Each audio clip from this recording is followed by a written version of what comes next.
Hello everyone, this is Varjesh Sharma and I'm back with another sample paper. आज हम discuss करेंगे नोडिया sample paper 3. So let us start. So today's first question is, what was the effect of hailstorms on Lancho's crop?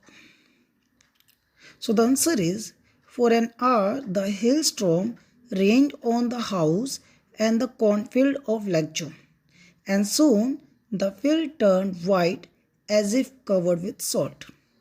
Not even a single leaf remained on the trees, and the corn crop of Lancho was totally destroyed as the flowers were gone from the plants. Clear? Now the second question is, young seagull tried to fly, but he could not. Why was he afraid to fly? The answer is, the young seagull felt certain that his wings were too weak to support him. He had no courage to flap his wings, even when each of his brothers and sisters, whose wings are very shorter than him, ran to the brinks of the ledge, flapped their wings, and flew away. But our young seagull was afraid to muster up the courage to take the plunge. The next question is, why should the tiger snarl around houses at the edge of the forest? The answer is, the tiger loves his natural habitat, but human beings are encroaching upon its habitat. So he tends to make his presence felt by showing his fangs and claws. He wanted to scare the people so that they learn respect wildlife and their habitat. Question number 4 is, what makes Shubukov misunderstand the purpose of Lamo's visit? The answer is, Lamo came to Shubukov's house in a formal dress. So Shubukov thought that Lamo must have come to borrow money, as he had been doing the same earlier. But the actual purpose of his visit was to propose his daughter. Thus, Shubukov misunderstood the purpose of Lamo's visit. Question number 5 is, money is external. What does the poet mean by this expression taken from the Bol poem? The answer is, by this expression, the poet intends to make us realize that the money is merely a material things, which is no way help us to understand the essential worth of a thing or a person. In this world of possession, the value of money is only to buy things, and this does not make us understand the true value of the thing of person. Clear? Question number 6 is, how did Oswald befool Max about the balcony? The answer is, Oswald was very intelligent secret agent. When he found Max waiting for him in his room, he immediately thought of a plan. He told Max that there is a balcony from where people enter in his room. And when there was a knock at the door, he told him that it is police, since he was expecting an important paper. In order to save his life, Max got convinced and he jumped for the balcony. But ultimately, there was no balcony and he died. Clear? Now, the question number 7 is, Griffin's brilliance as a man of science fades before his darker traits. Comment. Okay, the answer is, Griffin was a lawless person. He was disliked by most people and was quick-tempered, as he burned his landlord's house in order to take revenge on him. He stole money from priest's house. Thus we can say that he was undoubtedly a brilliant scientist, but his brilliance faded away in front of his negative traits. Clear? Question number 8 is, what does Noodle tell think tank about the books?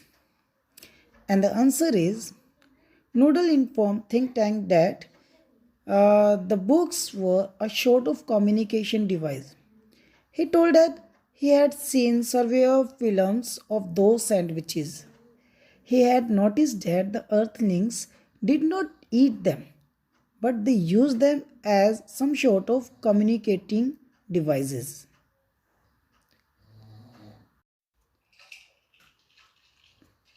Now the long question.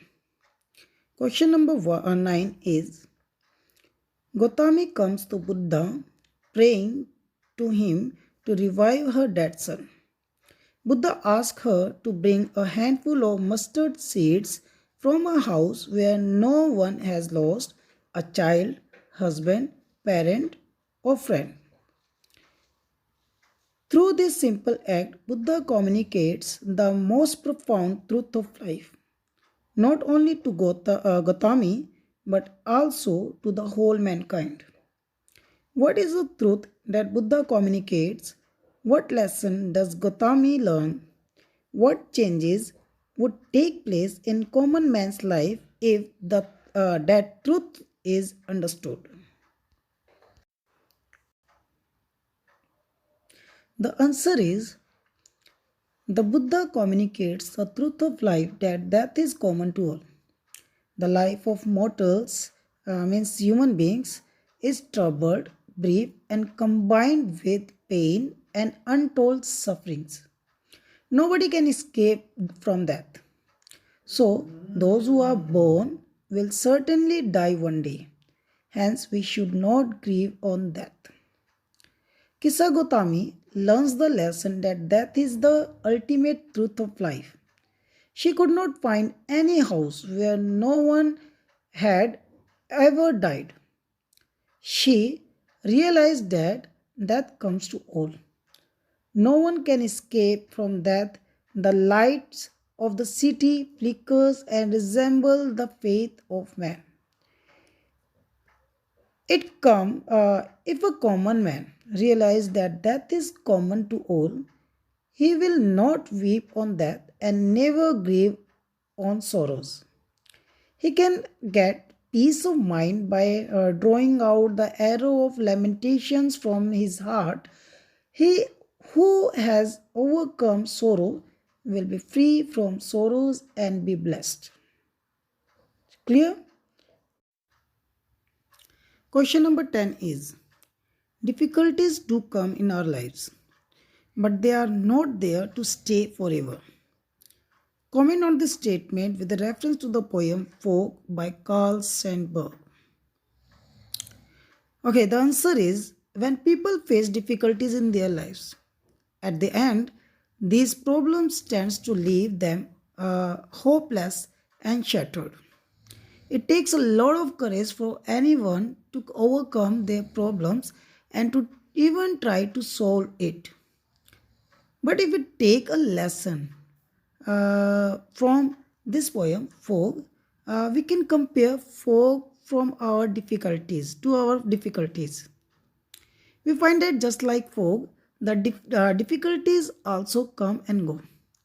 They are not a permanent resident in our lives, but they do not stay forever.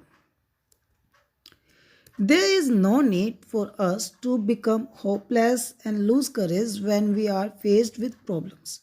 In fact, we should rather try to think of those difficulties or problems as fog, means they will leave us soon. Clear? So we can use these points to make a answer. Clear? So the next question is, Albert Einstein said, the important thing is to never stop questioning. Richard was genius who proved this quote true. Justify. So here in this question, we are going to validate the statement of Albert Einstein through the Richard Albright.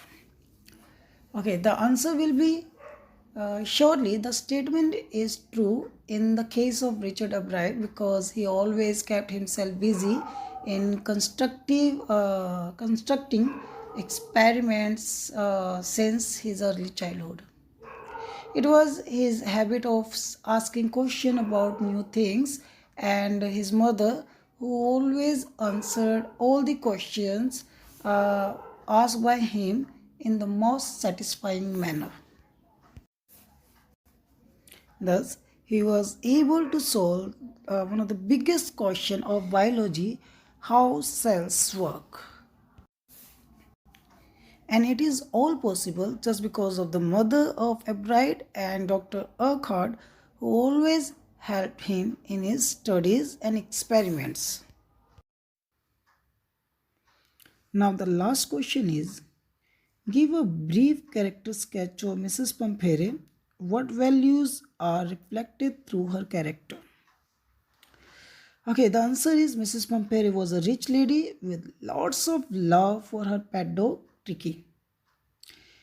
She loved to live comfortably in a luxurious way and wanted to spend the same by her dog, Tricky. She took an extra care of Tricky by overfeeding him. She was not very intelligent as she did not understand that excess of everything is bad. She thought that her loving dog was serious. She was so fond of her dog that she had uh, got a wardrobe separate for daytime, midtime beds, and a number of lovely fur coat for Tricky. Clear? She pampered Tricky by giving him the food that should not be given to a dog. She was really a loving lady as the news about the surgery of her pet dog shocked her and her eyes were filled with tears. She could not refuse delicious and favorite food to Tricky, which made him overweight and inactive, and resulted he looked like a bloated sausage. Even in the hospital, he sent him eggs and brandy. Her fondness for her dog and extra care showed that she had motherly attitude toward Tiki. Okay, so finally we have done with today's sample paper. Thank you for watching. Subscribe, like, share and comment. Thank you all.